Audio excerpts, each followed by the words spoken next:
بسم اللہ الرحمن الرحیم۔ الائٹ اسکول المراج کیمپس دہم کلاس۔ آج کا ہمارا ٹاپک ہے پاکستان کے اہم معاشرتی مسائل۔ ایسے مسائل جو روزمرہ زندگی میں ہمیں پیش آتے ہیں اور جو معاشرے میں ہر طرف پھیلے ہوئے ہیں، اور ان معاشرتی مسائل کی وجہ سے پاکستان ایک بری صورتحال میں ہے اور اس کی اکانومی بھی بہت متاثر ہو رہی ہے۔ یہ مسائل درج ذیل ہے۔ سب سے پہلے آتا ہے افراط آبادی۔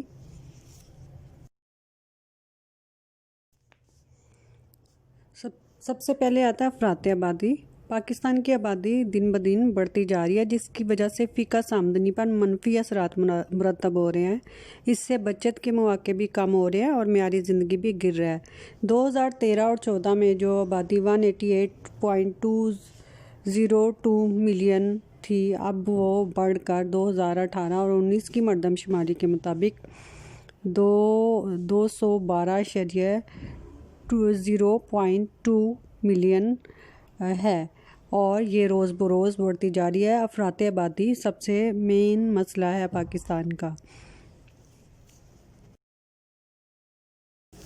دوسرا مسئلہ صحت و صفائی کی ابتر صورتحال ہے، یعنی بدترین صورتحال ہے۔ پاکستان میں صحت و صفائی کی ابتر صورتحال کی وجہ سے مختلف بیماریاں پیدا ہو رہی ہیں اور ہر سال کئی قیمتی جانیں ضائع ہو رہی ہیں۔ سائنسی ترقی کے باوجود لوگ صحت کے اصولوں سے ناواقف ہیں۔ ملیریا، ہیپاٹائٹس بہت عام، ہیضہ بہت معاشرے میں پھیلی ہوئی عام وبائیں ہیں، اور گندے پانی کی وجہ سے اور نکاسی آب پراپر نہ ہونے کی وجہ سے بیماریاں روز بروز بڑھتی جا رہی ہیں۔ اس کے علاوہ ہوائی آلودگی، فضائی آلودگی اور شور کی آلودگی بھی دن بدن بڑھ رہی ہے، جس کی اور جو کوڑا کرکٹ ہے ہر طرف پھیل رہا ہے، اور اس کو پراپر طور پر ضائع کرنے کا کوئی بھی مناسب انتظام نہیں ہے۔ ناخواندگی اور جہالت پاکستان کا ایک اہم معاشرتی مسئلہ ہے۔ ناخواندگی سے مراد ان پڑھ ہونا ہے، اور ملک میں جو پڑھے لکھے افراد کہلاتے ہیں وہ بھی کچھ ایسے ہیں جو صرف اپنا نام لکھ سکتے ہیں، تو ان کو بھی پڑھے لکھے افراد کی لسٹ میں شامل کیا جاتا ہے۔ ہمارے ہاں ناخواندگی اور جہالت کی وجہ سے اچھے اور برے کی تمیز نہیں، اور معاشرتی اصولوں سے لوگ ناواقف ہیں، اور اقتصادی طور پر وہ کوئی اہم کردار بھی ادا نہیں کر سکتے۔ ناخواندگی کی وجہ سے ہمارا ملک ٹیکنالوجی اور سائنس کے لحاظ سے دوسرے ملکوں سے پیچھے ہے، اور یہ ایک بہت بڑا مسئلہ ہے۔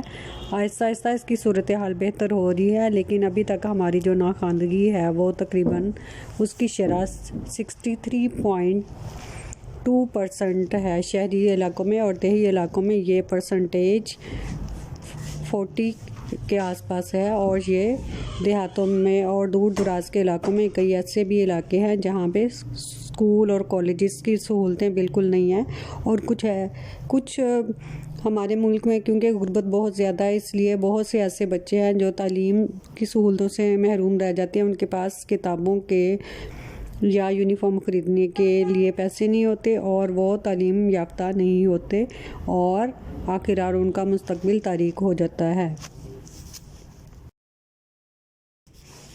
پاکستان میں روزگار کے مناسب مواقع نہ ہونے کی وجہ سے غربت اور افلاس بہت زیادہ ہے، اس لیے لوگوں کا معیار زندگی پست ہے۔ غربت کے خاتمے کے لیے ضروری ہے کہ نئی ملازمتیں پیدا کیے جائیں اور وسائل بہتر کیے جائیں۔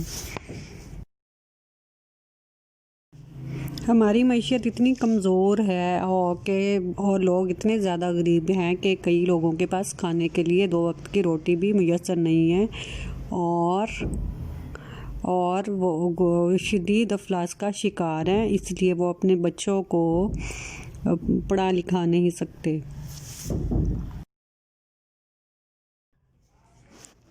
کمزور معیشت بھی پاکستان کے لیے بہت اہم ہے، اور اس کی وجہ سے پاکستان میں بہت سے مسائل پیدا ہو رہے ہیں۔ لوگ بے روزگار ہیں، اور ملک میں انتشار پھیلتا جا رہا ہے، اور جرائم کی شرح بھی دن بدن بڑھتی جا رہی ہے۔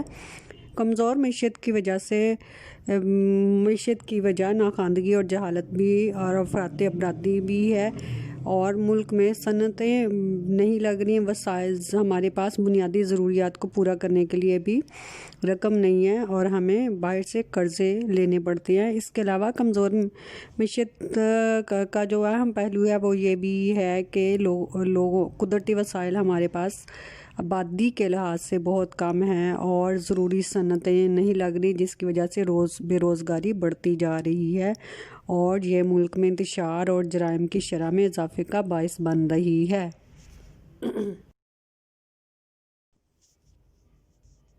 دولت کی غیر مساویانہ تقسیم کی وجہ سے بھی پاکستان میں ترقی نہیں ہو رہی اور کچھ لوگ امیر سے امیر تر اور کچھ غریب لوگ غریب سے غریب تر ہو رہے ہیں، جس کی وجہ سے کئی مسائل پیدا ہو رہے ہیں۔ دولت کی غیر مساویانہ تقسیم کو اور دوسرے مسائل کو حل کرنے کے لیے ضروری ہے کہ نئے وسائل پیدا کیے جائیں اور قرضوں کو کم سے کم کیا جائے، درآمدات کو کم کیا جائے، برآمدات کو بڑھایا جائے اور زیادہ سے زیادہ صنعتیں لگائی جائیں، لوگوں کو صحت کی سہولتیں مہیا کیے جائیں، نئے ہسپتال بنائے جائیں اور صحت کی اور صفائی کی صورتحال کو بہتر کیا جائے۔ اس کے علاوہ نئے تعلیمی ادارے بنائے جائیں تاکہ ناخواندگی کو کم کیا جا سکے اور زیادہ سے زیادہ صنعتیں لگائی جائیں تاکہ ہم اپنی برآمدات کو بڑھا سکیں اور لوگوں کو روزگار کی سہولتیں میسر ہوں تاکہ وہ غربت اور افلاس میں کمی ہو سکے۔ Thank you.